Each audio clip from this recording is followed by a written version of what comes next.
الحمد لله نحمده ونستعينه ونستغفره ونعوذ بالله من شرور أنفسنا ومن سيئات أعمالنا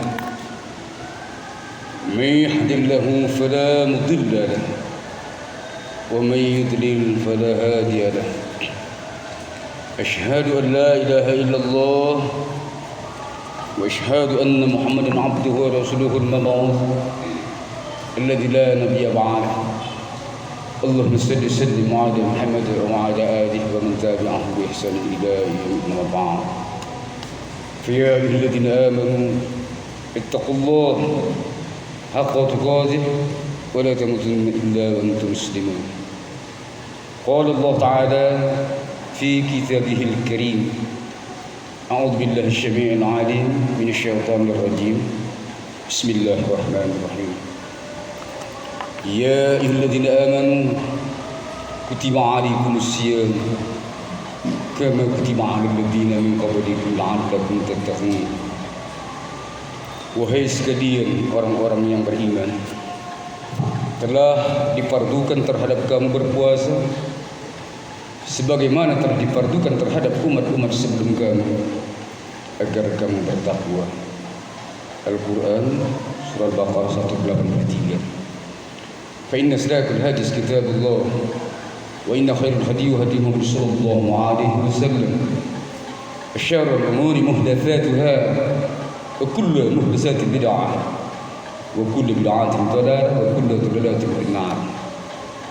Pertama dan yang paling utama, mari kembali kita mensyukuri nikmat Allah Subhanahu wa taala atas segala rahmat, nikmat dan ma'unah atau pertolongannya, sehingga dengan demikian kita dapat hadir dengan Allah yang berbahagia ini dalam rangka audiah mentakarkan diri kehadirannya dengan menyambut salat Jumat berjemaah. Semoga rangkaian amal ibadah kita pada hari ini bertemu Allah Subhanahu wa taala dapat meningkatkan keimanan kita menuju takwa. Kemudian salawat dan salam semoga tercurahkan menuju Nabi kita Muhammad sallallahu alaihi wasallam. Saudaraku hadirin Allah sedang jemaah Jumat rahimah. Sebentar lagi kita akan memasuki bulan Ramadan. Saat sekarang berada di bulan Sya'ban.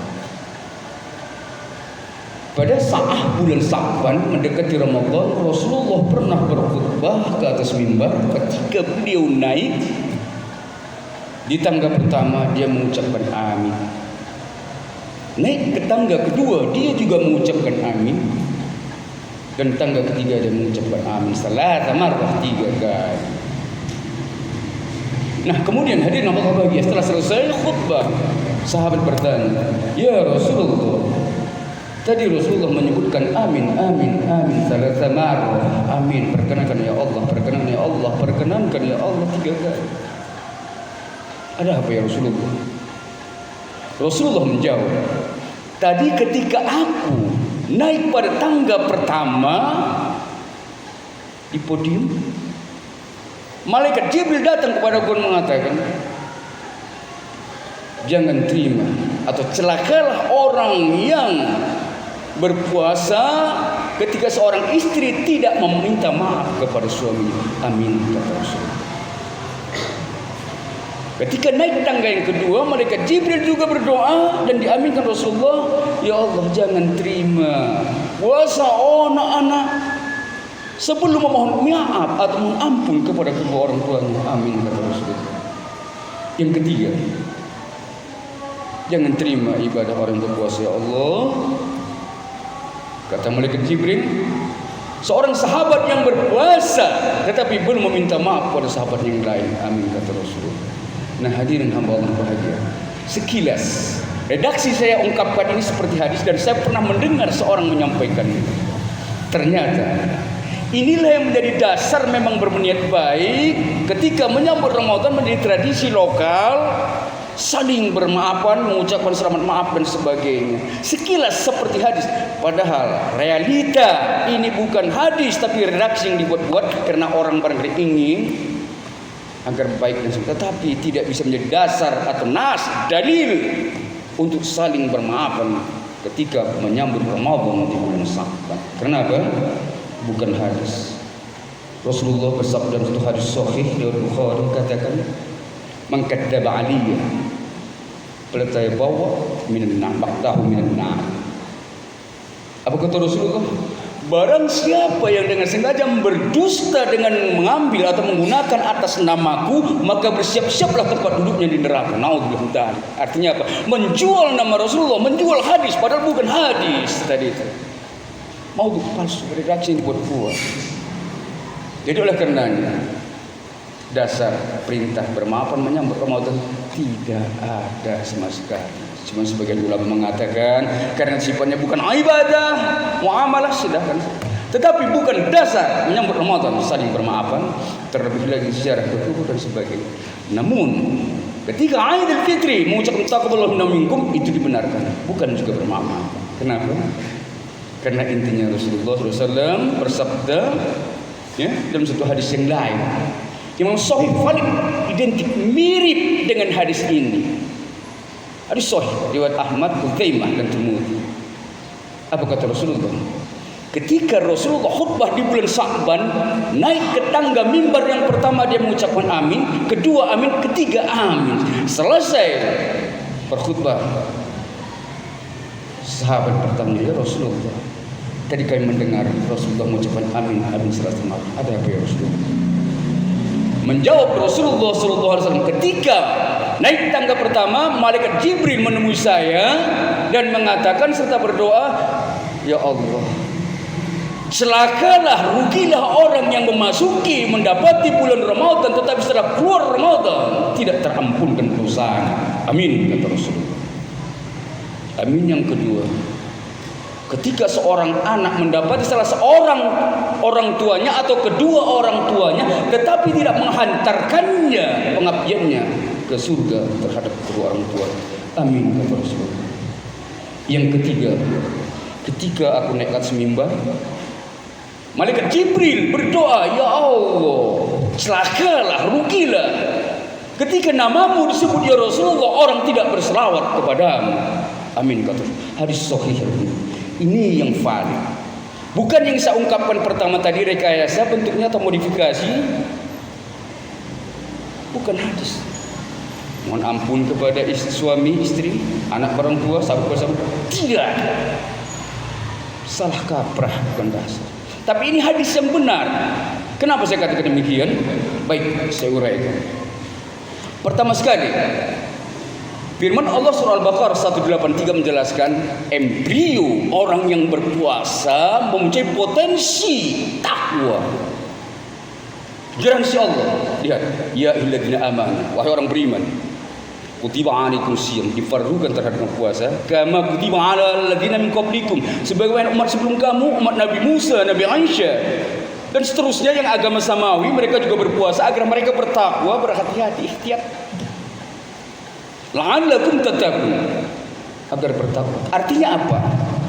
Orang yang berpuasa tadi baik anak-anak, orang dewasa, tua, anggota biasa, elit parpol, anggota dewan, raja sekalipun, kalau dia berpuasa pada bulan Ramadan, garansi Allah punya embrio potensi takwa yang ada dalam jiwanya.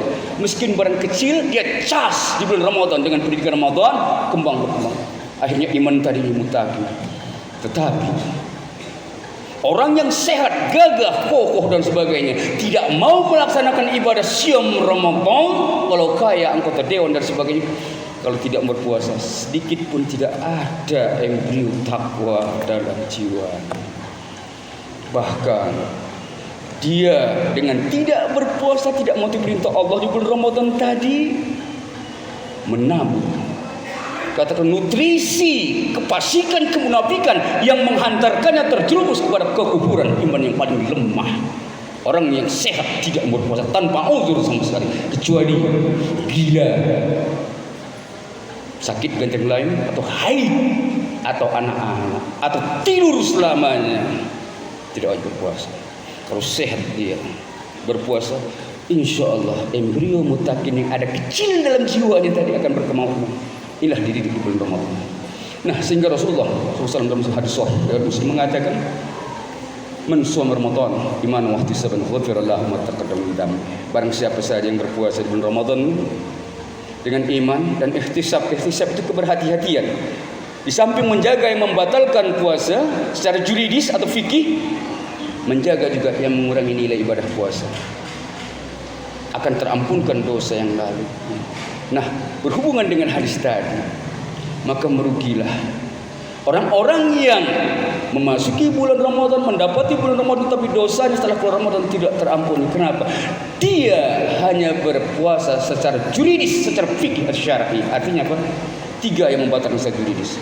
Tidak makan, tidak minum, tidak berhubungan kelamin, sah puasa meskipun orang tadi korupsi, mencuri, memfitnah, diktator dan sebagainya, sah secara fikih secara juridis. Tetapi secara sunnah jauh panggang dari api, membangkitkan emblem tadi. Kenapa? Secara sunnah Rasulullah memberikan tuntunan agar kita ihtisab, berhati-hati dalam berpuasa. Di samping menjaga yang masuk membatalkan puasa, menjaga yang mengurangi nilai ibadah puasa yang keluar dari mulut. Ini yang paling sulit dan penting bagi kita yang berpuasa yang telah berusia 50 tahun ke atas. Anggap saja Ramadan kali ini terakhir. Kenapa saya katakan demikian?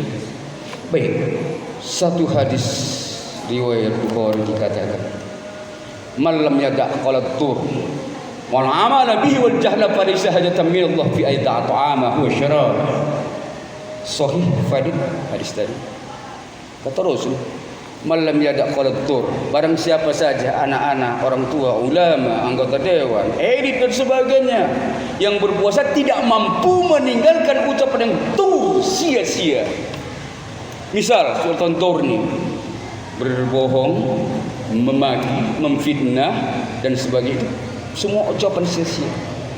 Kalau tur menyakitkan orang lain, kata Rasulullah, laisa hajatan minallah, tidak dihajatkan Allah, tidak diinginkan Allah, meskipun orang tadi telah berpuasa meninggalkan makan, minum dan syahwat. Tidak artinya apa? Puasa secara sunnah, di samping menjaga secara juridis yang masuk ke mulut yang jelas membatalkan puasa, imsak, tapi menjaga mengurangi yang merusak nilai ibadah puasa, muntakin tadi yang keluar dari mulut. Kenapa? Mulut kita lah merupakan corong, ceret. Apa yang ada dalam hati kita marah, keluar dari mulut, memaki sampai sia-sia. Diktator, pikiran kotor, mendesain, mengolah. Gimana mendapatkan yang tidak halal ini, bagaimana? Akhirnya pikiran kotor tadi yang dia desain, baik dari pemerintahan atau anggota dewan sebagainya, keluarlah bukan menjadi yang hak, tapi yang hok, keluar dari mulutnya.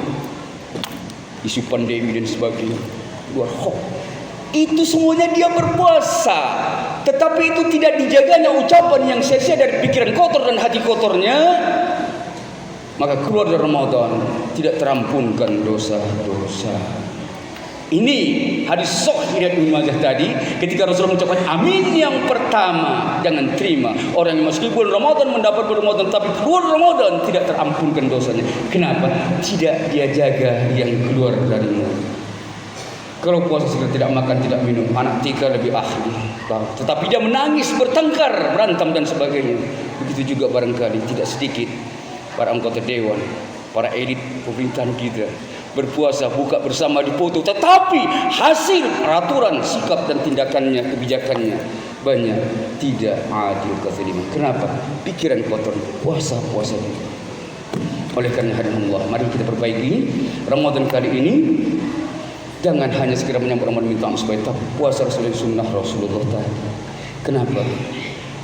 Orang yang berpuasa di bulan Ramadan ibarat malaikat berjasa ke manusia. Kenapa saya katakan demikian? Ini ilustrasi. Orang yang berpuasa di bulan Ramadan tidak mau berpikir kotor, berbicara kotor, bertindak kotor, keji. Dia punya syahwat, ingin pada wanita cantik, tapi karena Allah dan Rasul halal istrinya, dia tahan karena Allah dan Rasulnya. Karena puasa, karena Allah SWT.